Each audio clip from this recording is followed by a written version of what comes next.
बिस्मिल्लाहिर्रहमानिर्रहीम। अस्सलाम वालेकुम नाज़रीन कराम, मैं हूं मखदूम शहाबुद्दीन और आप देख रहे हैं मेरा फेसबुक और यूट्यूब चैनल। उम्मीद करता हूं आप सब लोग बखैर वाफियत होंगे और जहां भी होंगे अपने अहले खाना समेत खुश भी होंगे और महफूज भी। नाज़रीन कराम, 7 दिसंबर 2024 हफ्ते का दिन है और रात गए इंतहाई खतरनाक काम शुरू हो चुका है।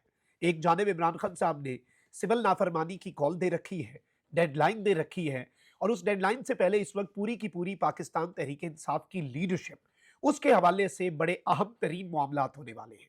और 9 मई के केसेस, GHQ हमला केस, इसमें अली अमीन गंडापुर की गिरफ्तारी से लेकर कौन कौन शामिल है और लिस्ट क्या है और इस वक्त इन द कमिंग डेज क्या होने जा रहा है, इस हवाले से बड़ी इंपॉर्टेंट डिटेल्स हैं जो आपके सामने रखनी है।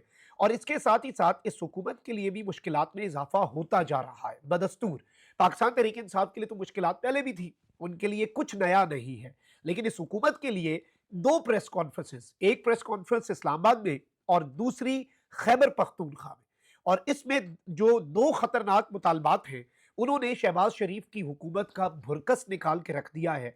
और इस वक्त शहबाज शरीफ साहब जो है, बिल्कुल यूं लग रहा है कि इस गिरती हुई दीवार को आखिरी धक्का मिलने जा रहा है। अच्छा, इसका मतलब बिल्कुल ये नहीं होगा कि PTI और एस्टैब्लिशमेंट के मामला दुरुस्त हो जाएंगे, लेकिन शहबाज हुकूमत और एस्टैब्लिशमेंट के दरमियान भी हालात कोई ज्यादा साजगार एज ऑफ वी स्पीक नहीं है।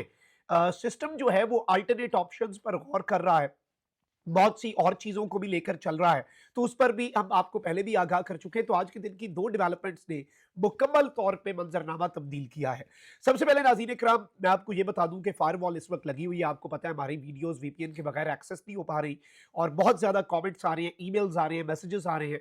तो जो लोग ये वीडियो देख पा रहे हैं, एक्सपर्ट्स के मुताबिक फायरवॉल का असर ज़ाहिर इस तरह से होगा कि इस वीडियो को लाइक करें, ज्यादा से ज्यादा कॉमेंट करें, चैनल को सब्सक्राइब करें, यूट्यूब का एल्गोरिदम प्रमोट करेगा, इस तरह से जरा मुनासिब अंदाज में बेहतरी आ सकेगी। और फायरवॉल का असर पूरा तो नहीं अब जाहिल हो सकता, लेकिन कुछ ना कुछ होगा। अब जरा आगे बढ़ते हैं नाज़रीन इकराम। एक खैबर पख्तूनख्वा से जो प्रेस कॉन्फ्रेंस हुई है, अली अमीन गंडापुर जो है उन्होंने मीडिया से गुफ्तगू की है और उन्होंने इस सब में बहुत सी अहम तरीन बातें की है। अली अमीन गंडापुर ने कहा कि डी चौक में हमारे कारकुनों पर सीधी फायरिंग की गई, हुकूमत दफा 245 लगाकर हमारे लोगों का कत्ल कराया, 12 वर्कर शहीद और 107 वर्कर्स का अभी तक हमें पता नहीं। अली अमीन गंडापुर ने कहा कि मीडिया ने हमारे शोहदा के जनाजे नहीं दिखाए, लापता वर्कर से मुतल्लिक तहफ्फुज़ात हैं, हजारों कारकुन गिरफ्तार और जख्मी हैं, कारकुनों का खून बहाएगा नहीं जाएगा। उन्होंने कहा कि पानीपत की जंग की तरह हमले करेंगे, पानीपत की जंग की तरह हमले करेंगे।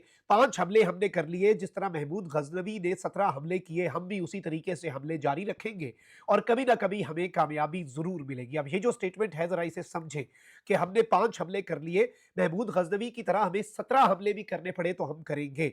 उन्होंने इस सब के अंदर कहा कि जी पीपल्स पार्टी और नून लीग ने मिलकर गेम की है, ये मुल्क के अंदर नफरतें फैलाकर खाना जंगी कराना चाहते हैं, हुकूमत हमारा मैंडेट चोरी कर चुकी है। अली अमीन गंडापुर ने कहा कि अभी तक सिविल नाफरमानी की जो तहरीक है उसका हतमी फैसला नहीं हुआ, क्योंकि ऑब्वियसली खान साहब ने 13 तारीख तक का वक्त दिया है, मुज़ाकरात हो रहे हैं और हम मुल्क की खातिर मुज़ाकरात कर रहे हैं। अगर हुकूमत मुज़ाकरात नहीं करती तो हम तो चल ही रहे हैं, हमारे लिए क्या मुश्किल है।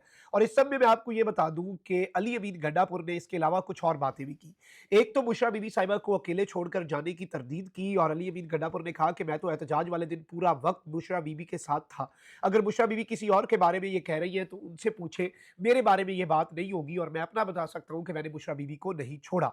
और इस सब के अंदर इंपॉर्टेंट तरीन चीज ये है इस हुकूमत के लिए, एक तरफ पाकिस्तान तहरीक इंसाफ की तरफ से आ गया कि भाई डी चौक पे आपने जो भी किया, हमने 5 दफा शहर इक़्तिदार की तरफ पेशकदमी की, खैबर पख्तूनख्वा से पंजाब या इस्लामाबाद की तरफ, लाहौर का जलसा भी था, संगजानी जलसा भी था, पिंडी एहतजाज भी था, फिर डी चौक की कॉल थी और फिर ये जो फाइनल कॉल, ये 5 दफा KP से काफिले चले हैं।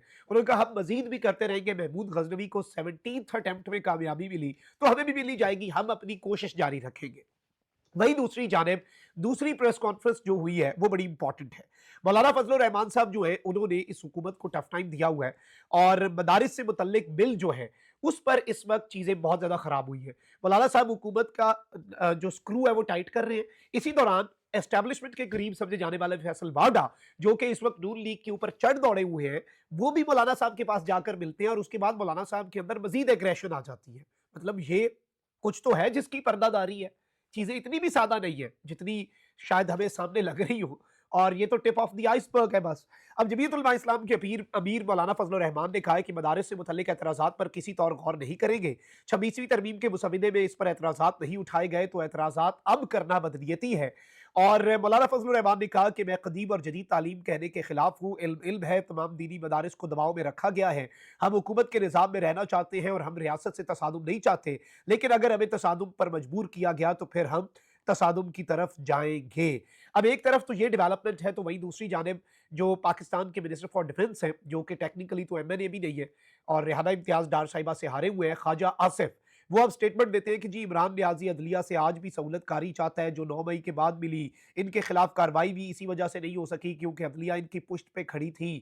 اب یہ اس طرح کی باتیں کرنا شروع ہو گئے ہیں، اور اب نون لیگ جو ہے اس کے لیے باضابطہ طور پر رانا ثناء اللہ کے وارنٹ گرفتاری کیوں جاری ہوئے، یہ سب کچھ کیوں ہو رہا ہے، یہ آپ کو بھی پتا ہے کیوں ہو رہا ہے، یہ مجھے بھی پتا ہے کیوں ہو رہا ہے، اور ان کے ساتھ جو ہونا ہے ان دا کمنگ ڈیز، انہیں تو عوام نے بھی نہیں پوچھنا۔ میں پہلے بھی یہ بات کرتا ہوں کہ پی ٹی آئی کے ساتھ جو ظلم ہوا نا، اس میں کم از کم عوام ان کے ساتھ تھی، لیکن وہی دوسری جانب جو یہ باقی لوگ ہیں نون لیگ کے ساتھ کل کو اگر یہ سب کچھ کرتے ہیں نا مقتدرہ والے، تو پبلک سمپتھی بھی ان کے پاس نہیں بچے گی، ان کے پلے تو کچھ بھی نہیں بچے گا۔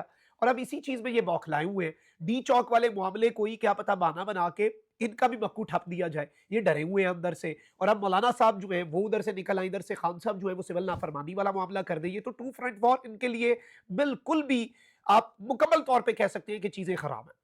اچھا، جیسے میں نے آپ کو پہلے کہا اور میں لگاتار پچھلے 2 ہفتے سے بتا رہا ہوں کہ نون لیگ اور اسٹیبلشمنٹ کے درمیان حالات جو ہیں ان کا خراب ہونا، نون لیگ اور اسٹیبلشمنٹ کے درمیان حالات کے خراب ہونے کا قطعاً کبھی بھی آپ نے مطلب یہ نہیں لینا کہ پی ٹی آئی کے لیے آل از ویل۔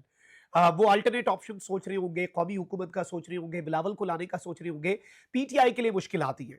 اب آپ یہ دیکھیں کہ انسداد دہشت گردی عدالت نے ایک جانب تو آپ دیکھیں کہ رانا ثناء اللہ صاحب جو ہیں ان کے ناقابل ضمانت وارنٹ گرفتاری جاری ہوئے نا، اب پاکستان تحریک انصاف کے لیے بھی چیزیں جو ہیں وہ کافی خراب ہیں۔ اور اب جی ایچ کیو حملہ کیس جو ہے 9 مئی کو، اس میں خیبر پختونخوا کے وزیر اعلیٰ علی بن گڈا پور سمیت 25 ملزمان کے ناقابل ضمانت وارنٹ گرفتاری جاری ہو چکے ہیں۔ وارنٹ گرفتاری انسداد دہشت گردی عدالت راولپنڈی کے جج امجد علی شاہ نے جاری کی۔ عدالت نے سی پی او راولپنڈی کو ملزمان کی گرفتاری کے احکامات دے دیے اور حکم دیا کہ ملزمان کو گرفتار کر کے 10 دسمبر کو عدالت میں پیش کریں۔ علی امین گڈا پور کے علاوہ شبلی فراز، شہریار آفریدی، زین قریشی، کمل شوذب، طاہر صادق اور تیمور مسعود ملک کے بھی وارنٹ گرفتاری جاری کیے گئے ہیں، اور عمران خان صاحب سمیت 100 ملزمان پر آلریڈی فرد جرم عائد ہو چکی ہے۔ پوری کی پوری پاکستان تحریک انصاف جو ہے وہ اس کے رگڑے میں آ چکی ہے۔ عمران خان صاحب پر آلریڈی جو فرد جرم ہے اس کے معاملات بھی آپ کو پتا ہے کہ یہ چیزیں کدھر کو جائیں گی، اور آلریڈی فیصل واڈا کل یہ بات کر چکے ہیں کہ اگلے 6-7 دن میں جنرل فیض حمید جو ہے ان کے اوپر بھی فرد جرم عائد ہو جائے گی، اور ان پر اگر فرد جرم عائد ہوتی ہے تو اس میں ڈائریکٹلی عمران خان صاحب جو ہے انہیں بھی لایا جا سکتا ہے۔ اس سے پہلے اگلا جو کمنگ ویک ہے اس میں آئینی عدالت میں سویلینز کا ملٹری ٹرائل اور یہ چیزیں جو ہیں کیا پتہ انہیں بھی سارٹ آؤٹ کر دیا جائے۔ عمران خان صاحب کو اگر ملٹری تحویل میں لیے جانے کی پاسبلٹی بھی ہے تو وہ آئینی عدالت سے اور سپریم کورٹ سے جو سویلینز کا ملٹری ٹرائل ہے اس معاملے میں کلیئرٹی کے بغیر مقتدرہ اس طرف کو نہیں جائے گی۔ یہ نہ ہو کہ کل کو ریورسل نہ ہو جائے اور باقی سویلینز جو اس وقت ملٹری کی تحویل میں ہیں ان میں اور عمران خان میں زمین آسمان کا فرق بھی ہے۔ عمران خان صاحب کیونکہ ایک انٹرنیشنل بات بھی جائے گی، تو اس لیے پہلے سپریم کورٹ سے یا سپریم کورٹ کے کانسٹیٹیوشنل بینچ سے اس کا اپروول بھی ضروری ہے۔ تو یہ جی ایچ کیو والے معاملہ جو ہے اور 9 مئی کے جو معاملات ہیں یہ بھی ایک سنگین ٹرن لے کے ان دا کمنگ ڈیز، نمبر 1۔ لیکن نون لیگ کے لیے بھی آل از ناٹ ویل، یہ ہم کنفرم کر سکتے ہیں۔ آپ کو اپنا بہت خیال رکھیے۔ اللہ نگہبان، پاکستان زندہ باد۔